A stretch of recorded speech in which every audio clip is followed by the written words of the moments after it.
আসসালামু আলাইকুম everyone, this is অভিষেক শাহরিয়ার তুকি। ঈদের আনন্দকে দ্বিগুণ করতে বন্ধু বান্ধবদের নিয়ে বেরিয়ে পড়লাম কোনো অজানাকে জানার উদ্দেশ্যে। অ্যান্ড আজকের ডেস্টিনেশন নাপিতাছড়া। নাপিতাছড়া যাওয়ার উদ্দেশ্যে গাড়ি ছাড়লেও আমরা কিন্তু গিয়ে পৌঁছাই সরাসরি কাপ্তাই লেক। কি হয়েছিল আমাদের সাথে, কেনই বা আমরা চলে গেলাম ওয়াটারফল থেকে সরাসরি লেগে, তা জানতে হলে অবশ্যই দেখতে হবে ভিডিও শুরু থেকে শেষ পর্যন্ত। এইখানে আমরা আমাদের সকালের নাস্তা শেষ করে আমরা রওনা হব আমাদের ডেস্টিনেশন নাপিতাছড়ার উদ্দেশ্যে। প্রকৃতির অপরূপ সৌন্দর্য দেখতে দেখতে আর আমরা বন্ধু বান্ধব মিলে গান গাইতে গাইতে আমরা এসে পৌঁছাই নাপিতাছড়ায়। যেহেতু আমরা নাপিতাছড়ায় এসে পৌঁছেছি, কিন্তু পানি না থাকার কারণে আমরা মুভ করছি কাপ্তাইয়ের দিকে। তো দেখা হবে ইনশাল্লাহ কাপ্তাইতে। আমার সাথে আছে আমার প্রিয় বন্ধু ফারহান। তো এখানে মূল বিষয় ছিল আমরা নাপিতাছড়ায় পৌঁছে দেখি নাপিতাছড়া টোটালি পানি শূন্য, যার কারণে আমরা নাপিতাছড়ার মুখ থেকে সিদ্ধান্ত নিয়ে মুভ করি হচ্ছে কাপ্তাই লেকের দিকে। বেসিক্যালি আপনারা যারা ঝর্ণা ট্যুর প্ল্যান করছেন, আপনাদের ট্যুরটা পেছিয়ে নিতে পারেন 1 থেকে 1.5 মাস পর, কারণ তখন থাকবে সম্পূর্ণ বর্ষা এবং ঝর্ণাগুলো ফিরে পাবে তাদের আসল রূপ। আকাশে মেঘের গর্জন, আঁকাবাঁকা রাস্তা, উঁচু নিচু পাহাড়, প্রকৃতির এই সুন্দর লীলা খেলা দেখতে দেখতে আমরা এসে পৌঁছে আমাদের গন্তব্য কাপ্তাই লেক। কাপ্তাই লেকের আশেপাশে আসার সাথে সাথে কেন জানি মনে হচ্ছিল মনের মধ্যে এক্সট্রা কোনো একটা প্রশান্তি কাজ করছিল। আসলে যতবারই যাই এই প্রকৃতির মাঝে ততবারই আমি মুগ্ধ হই। কাপ্তাই লেকের ভিতরেটা যতটা না সুন্দর, তার থেকে অনেক বেশি সুন্দর কাপ্তাই যাওয়ার রাস্তাগুলো। চারিপাশে প্রকৃতির অপরূপ সৌন্দর্য, মাঝখানে আঁকাবাঁকা রাস্তা, and that is the best creation of Almighty Allah.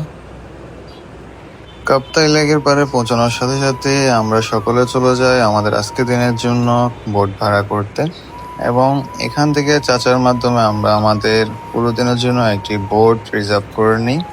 আমরা সকলে বোর্ডে উঠে বসে পড়ি এবং অনেক বেশি এক্সাইটেড ছিলাম আমাদের পরবর্তী স্পোর্টটা কেমন হতে চলেছে। আমরা আমাদের জন্য সিলেক্ট করি 3টা স্পোর্ট: নেভি ক্যাম্প, লেক শোর ভিউ পয়েন্ট, আদিবাসী গ্রাম, যা ধনপাতা বাজার নামেও পরিচিত।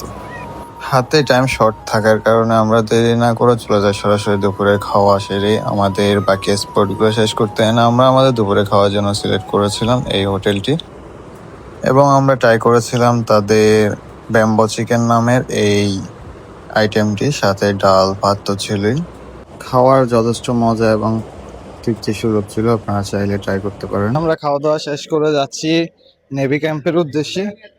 এই ট্যুরের সব থেকে বেস্ট মোমেন্ট ছিল আমরা সকল বন্ধু ঈদের পর একসাথে হতে পেরেছি এবং কোথাও গিয়ে নিজেরা নিজেদের মতো করে কিছু টাইম স্পেন্ড করতে পেরেছি। এটাই ছিল এই ট্যুরের সব থেকে বড় প্রাপ্তি। তো প্রাপ্তি থাকবে, লস থাকবে না, এটা তো হয় না। আসলে এই ট্যুরে যতটা বেশি উপভোগ করেছি তার থেকেও বেশি মিস করেছে ওই সকল বন্ধু বান্ধবদের যারা আমাদের প্রত্যেকটা ট্যুরে আমার সাথে ছিল, আমার একজন সহায়ক হিসেবে ছিল।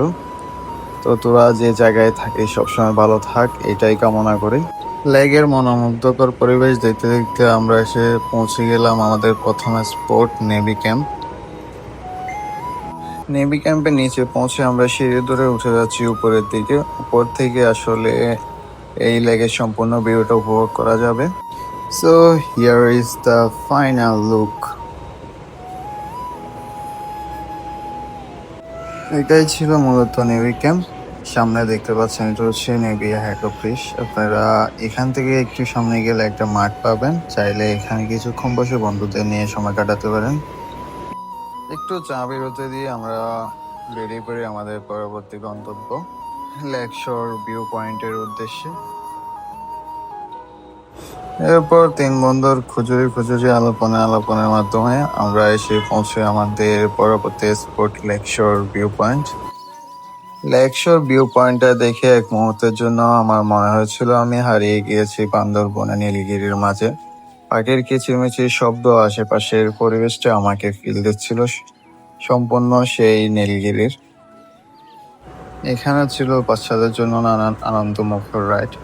আমরা 2 বন্ধু মিলে ট্রাই করেছিলাম আমাদের ছোটবেলার এই রাইডটি। প্রকৃতি যখন তার আসল রূপ নিয়ে আমাদের মাঝে হাজির হয় তখন বারবার ইচ্ছে হয় এই প্রকৃতির মাঝে হারিয়ে যেতে। বন্ধু বান্ধব, ফ্যামিলি, আত্মীয় স্বজনকে নিয়ে আপনারা চাইলে এখানে অনেক বেশি সুন্দর এবং মনোমুগ্ধকর টাইম স্পেন্ড করতে পারেন। ওইরকমই একটা টাইম ছিল আমাদের জন্য। যেহেতু টাইম লং হয়ে যাওয়ার কারণে আমরা এখানে সানসেট উপভোগ করে আমরা মুভ করি আমাদের পরবর্তী স্পটের উদ্দেশ্যে।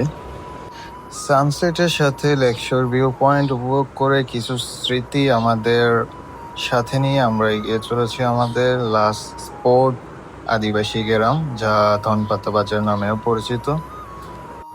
লাস্ট স্পট নিয়ে অনেক বেশি এক্সাইটেড ছিলাম আমি, কারণ দীর্ঘদিনই আমার একটা ইচ্ছা ছিল যে আমি আদিবাসী গ্রাম ভিজিট করবো। অ্যান্ড ফাইনালি আজকে আমি চলে যাচ্ছি একটি আদিবাসী গ্রাম ভিজিট করতে।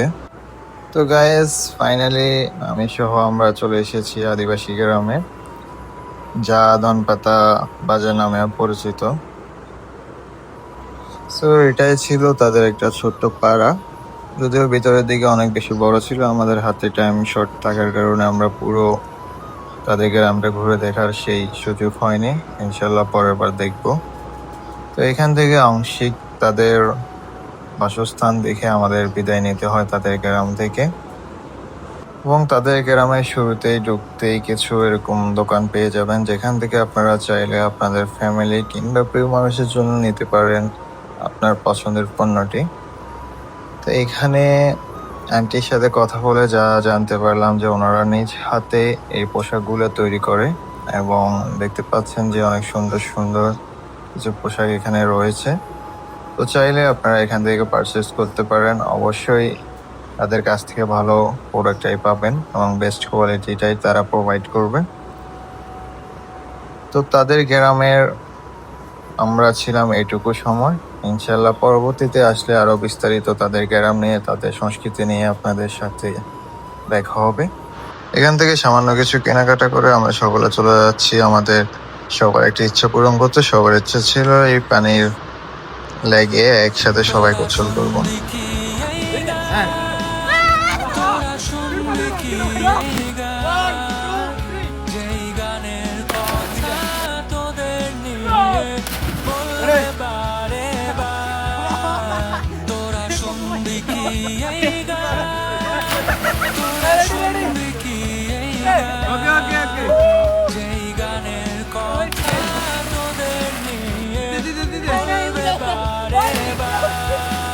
এখন যে সময়গুলো আমরা কাটাচ্ছি, এই সময়গুলো আমাদের জীবনের স্মৃতিময় হয়ে থাকবে, এবং জীবনের ব্যস্ততায় আমরা এগুলো মনে করব আর হাসব।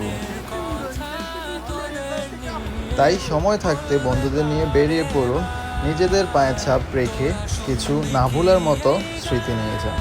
তো ভালো থাকবেন, সুস্থ থাকবেন, দেখা হবে নতুন কোনো ভিডিওতে। আল্লাহ হাফেজ।